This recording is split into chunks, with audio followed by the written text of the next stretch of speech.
you guys want to know something? Let me enlighten you guys with the article that we choose for our vlog, which is the Statelessness in Sabah. The article Statelessness in Sabah discusses the challenges faced by the stateless people in Sabah, Malaysia. ANAK, which stands for advocate to non-discrimination and access to knowledge, is an organization specifically who helps this particular communities.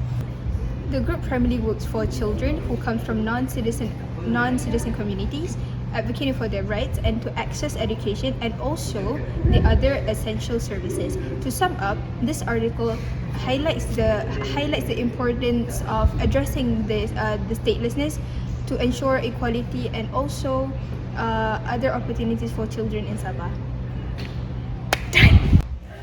There are over 1 million non-Malaysians living in Sabah, including undocumented and stateless people. Now, what does stateless mean? Stateless means those people who are not considered national by the state under the operation of its laws. In this video, we are going to explore plight of stateless people in Sabah and how they are being discriminated. Social categorization, race and ethnicity, Filipino, marginalization and exclusion.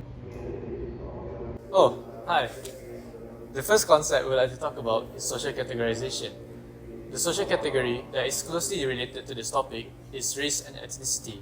In this case, the ethnicity is Filipino because the article mainly talks about the Filipinos' experience and that most of the stateless people are from the Philippines and Indonesia. In the article, it was said from the people that they were made fun of in school and in the workplace. They often go to marginalization and exclusion because they are ethnically Filipino, and so they are denied such things such as healthcare, education, and employment opportunities. An example of this is during the COVID-19 crisis, they were denied the right for vaccination.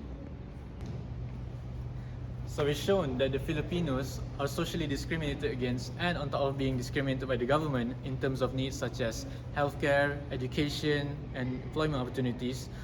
And so there is an estimated number of 750,000 stateless Filipinos in Sabah, which makes this an important issue to be looked at by the government and the people. Moving on to our next element, discrimination. What is discrimination?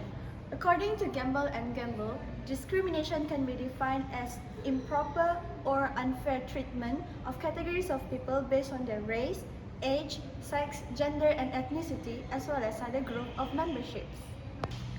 Looking back on this situation, Anna Natia had faced direct discrimination. Born with tan and darker skin, Anne had always been picked on by boys since her secondary school. She was often being called with derogatory terms such as pilak. Wondering and thinking what was her problem with the boys, she finally met up with her Filipino friends and realized they all just look normal and pretty. Growing up, she finally accepted her Filipino identity and stood up for her people, despite the humiliating experiences she once experienced during her childhood. To wrap up this educational video, Filipinos that have migrated to Sabah are currently stateless and cannot acquire citizenship as the embassy is located in Kuala Lumpur. Upon analyzing this case, we have concluded that this issue is a multi-dimensional issue, but the main takeaway is that discrimination against stateless people is unacceptable, as they are already facing challenges such as denial to education and health, and shouldn't be discriminated on the social class. We've also realized that it is easy to discriminate against people with their differences, but we must stop the unnecessary and harmful discrimination to create a more united and moral society. To wrap up this educational video with the case of these stateless Filipinos in Sabah, we can conclude that discrimination against them is unacceptable, and by us recognizing their challenges, we can create a more just and inclusive society.